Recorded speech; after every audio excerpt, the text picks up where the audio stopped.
We now turn to a developing story we're following out of our nation's capital. The Minister of Sport has made a public call for Hockey Canada executives to make change or leave the organization. Hockey Canada has been under increased public scrutiny amid allegations of sexual abuse by former junior players. Pascal Saint-Onge spoke to the Standing Committee of Heritage earlier and says the sporting body needs to do more. The organization's board and management leaders have a moral responsibility to reflect on the role they should play in what comes next. They must ask themselves if they are the right people to effect culture change. Is this group of leaders adequately equipped to carry out a system-wide change? Is there enough diversity in decision-making roles to drive change? Are there enough women in significant leadership positions within Hockey Canada to provide needed perspective on sexual violence and its impact? Hockey Canada should be asked all of these questions. The nature of their answers will determine the credibility of the organization and the level of seriousness that they propose to take in their next steps. And the CBC's Janice McGregor has been tracking developments at today's hearing for us. She joins me now from Ottawa. So now the minister and her officials were grilled today on what steps they were taking to fix this. What did you hear from them? Well, Pascal Saint-Onge clearly stating at committee today that she wants to use her leadership as minister to call for profound change in the leadership of this organization. Of course, there have been calls for that from the women's national team. The committee itself has received a letter in the last day or so from 28 academics who have described the problems at Hockey Canada as endemic. Pascal Saint-Onge saying, look, we need better governance at this organization, accountability, better education about these issues, and vowing to use all the tools at her disposal. But under questioning, MPs were raising whether Hockey Canada could perhaps be put under trusteeship by the government until they have seen the kind of change they want to see. Unclear whether she would go that way, unclear whether she would have the power to do it. But she said, look, all this focus at Hockey Canada, particularly on the men's team, really probably has been detrimental to things like the availability of funding for the women's program or for Paralympic hockey and so on. She was pointing out that her government has taken action. They have cut its funding, suspended it anyway for the time being. She said once they did that, sponsors followed, and that was very helpful to put pressure on this organization. But she was also painting a picture of amateur sport being frankly in crisis right now. There are 60 sports organizations in this country, some dozen of them now have been mentioned in recent media reports as having issues around assault or abuse or funding scandals. Saint-Onge herself said that she's received letters about issues at 8 of them, not all of them sexual assault cases, but all of them troubling and in need of more accountability. MPs, though, pointing out that, well, perhaps this isn't necessarily the minister's fault. Well, perhaps she even had been kept in the dark by her own departmental officials about some of these issues. Sport Canada generally, this department generally needs to also take ownership for this. I want to play you a little bit of tape. Conservative MP John Nader questioning one of Saint-Onge's officials about this very thing. Take a listen. In June of 2018, Hockey Canada continued to get large amounts of funding, serious criminal allegations, sexual assault, and not once did Sport Canada follow up with Hockey Canada in terms of the status of the investigation. The minister's office wasn't advised. Was there any, when transition documents were prepared for Minister Duncan to Minister Guilbeault to Minister Saint-Onge, were these issues with Hockey Canada flagged with any of those transition documents? Pas ma connaissance. Not to my knowledge. So you hear that? So officials knew about some of this stuff, but they weren't flagging it for the minister's office. And Hockey Canada continued to get funding on at least 4 different occasions since this 2018 incident involving the World Junior players. They didn't cut off the funding, even though there kind of was this risk that now this organization was involved in potentially criminal behavior. We heard about how since the safe sport policies had been put in place proactively, organizations were supposed to report when there were cases, and that there had been 8 cases reported at Hockey Canada over the last 4 years. But those cases were just kind of forwarded up the ladder as statistics. They weren't kind of trying to decide what was criminal or putting up any special flags about particular things of concern for the minister. MPs saying, look, clearly this isn't good enough. You aren't circling back, doing proper verification about whether action is really being taken properly at these organizations. And the honor system that you've been relying on to this point, not enough. St. Ange said, they are going to do more auditing, more verification going forward. And in terms of what else we heard too today, there was an independent investigator who was being questioned about her review of those 2018 allegations. So that is ongoing alongside the criminal investigation by police in London, Ontario. What did the independent investigator have to say? Yeah, so this is the Toronto law firm, Hennon Hutchinson, that was contracted by Hockey Canada to look into what happened with these World Junior players at the incident in London in June of 2018. Danielle Robitaille, a partner, is saying that she isn't able, because of solicitor-client privilege, to say too much about what she's found so far in her investigation, that it got to a certain point, it stopped because the complainant wouldn't speak to her, and she is bound by due process to tell other people involved what the allegations are against her. So it kind of stalled, was put on hold, but that the complainant recently decided to speak, and so it is back on again. She's revealed to us that she has spoken to 7 coaches and officials, plus 10 players, that there are an additional 7 plus 2 players that haven't spoke to her yet because of a police investigation that's ongoing, but that she does expect at some point to speak to them. She said she doesn't know the source of the funding that Hockey Canada is using to pay for its response to these incidents, but she acknowledged that it is frustrating probably for Canadians watching all this to understand why sort of more couldn't be done to uncover the actual facts in these cases. And here's how she explained that. I could not complete my search for the truth absent having an opportunity to hear from the complainant about what she said happened. And so I would not be able to reach the end goal without hearing from her. Second, as a matter of due process, I could not interview players without giving them fair notice of what was alleged against them.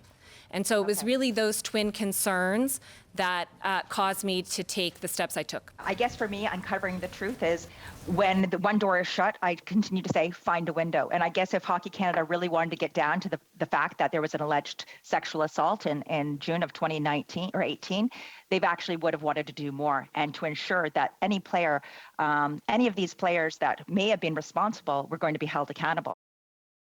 And, point made, and this is systemic now. Those players, go on to coach, be part of the system down the road. If nothing's ever done, where does this end? The second part of this investigator's mandate, by the way, was to prepare a report about what Hockey Canada as an organization could do about this. An interim report was provided to Hockey Canada officials in the fall of 2018, making some recommendations based on what she'd already heard so far. She was asked specifically for those recommendations, said she couldn't say what they were, solicitor-client privilege, but she said some of them, only some of them, had been implemented, ones pertaining to the availability of alcohol at Hockey Canada events. Now, what other ones weren't adhered to, why Hockey Canada let years go by without implementing recommendations made by their own investigator, I think that's just one of the questions that officials might face tomorrow when they themselves are before MPs and being grilled on this.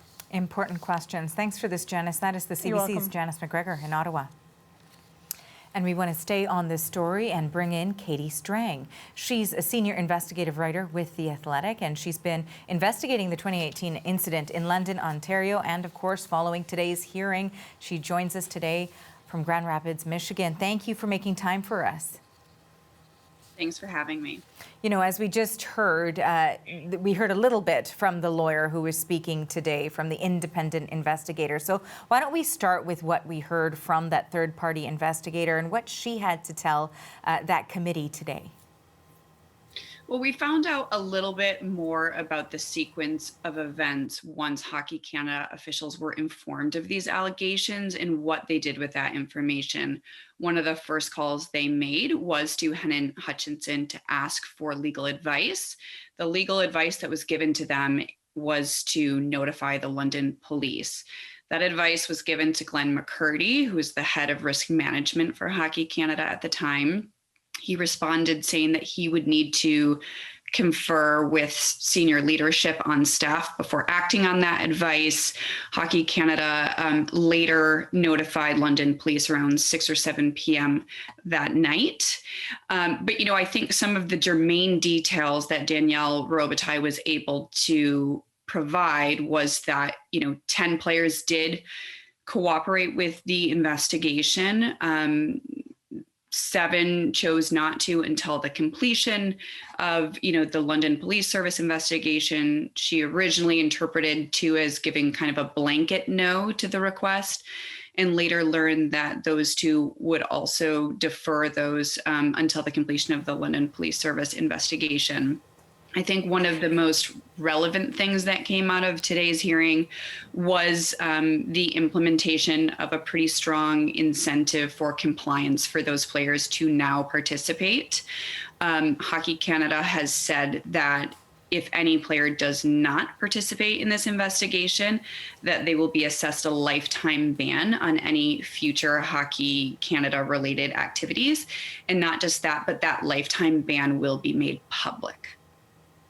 And that is, of course, a huge consequence compared to before, where it was not mandatory whether or not they cooperate with that investigation. So that would be a pretty big move in regards to that. But of course, that was made after the funding, of course, was pulled by the federal government and by sponsors.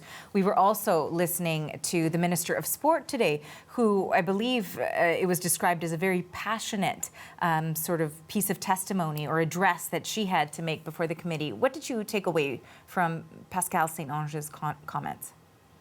Yes, certainly, passionate. And I think she was very emphatic about, saluting the courage of the athletes who have, chosen to come forward to her, anyone involved in any sort of national governing bodies abuse to come forward, that she said that guides her work every day. But I thought to me, the most interesting element of her testimony was when she did publicly question whether the Hockey Canada officials currently in leadership are adequately equipped to implement the culture change that they say they're committed to implementing. And she noted the lack of diversity. She noted the lack of, women in decision-making roles at Hockey Canada.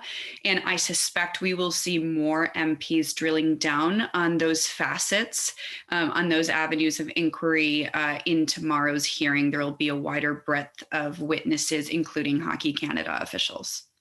Yeah, quite rightly, Katie, you're stating that. We did hear from the minister. She was, even in her comments in the sort of press conference that she held, or question and answer session she held after with reporters, she said, is there enough representation? Are there enough women at the table? And that is something to be considered as they continue to try and overhaul the way that the organization is reacting to these sorts of allegations. I do want to bring in some news that we're getting now. Sheldon Kennedy issued a statement here calling for Hockey Canada's CEO to resign. Wondering, if you can react to that. Is that what's needed, sort of a whole-scale change in leadership? So let me first say that, Sheldon Kennedy has been at the forefront of advocating for player safety and for awareness as it relates to sexual abuse for decades, since he came forward with his own experience. He has been steadfast and integral in leading these conversations, not just in Canada, but in the US, where I'm based as well. And, I don't think it should be lost on people that there are at least multiple members in Hockey Canada's leadership that remain from when he first came forward in the 90s to now. And what I think Sheldon is, expressing publicly is frustration that so little progress has been made on this front. And I think it has caused him to question on several different occasions publicly about whether, there is a very earnest commitment to change and whether the appropriate steps are, being taken. So I think for Sheldon to make that call publicly gives you a pretty good idea of how he feels about that commitment.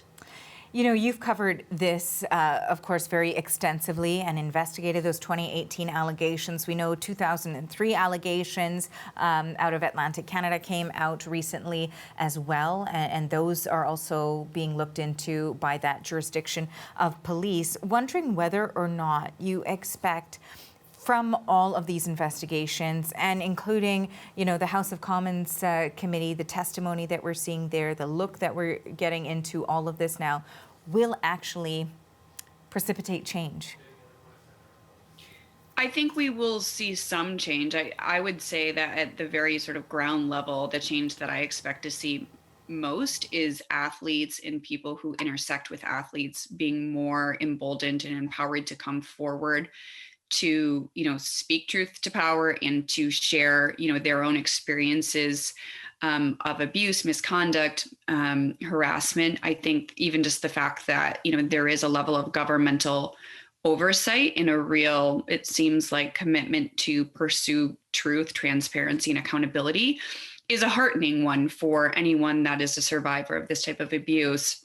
Whether there's more systemic and institutional change, I think it is very premature to say. I think that sort of change requires, dismantling very deep-rooted and long entrenched issues, and that takes time. That can take years, decades, generations, and that starts at very low, young levels. And I don't know if we've seen that earnest effort to penetrate those levels at this time. Katie, I know there's so much more to discuss. That's all the time we have right now. Thank you so much for sharing some of your day with us. That is Katie Strang. She's a senior investigative writer with The Athletic, and she joined us today from Grand Rapids, Michigan.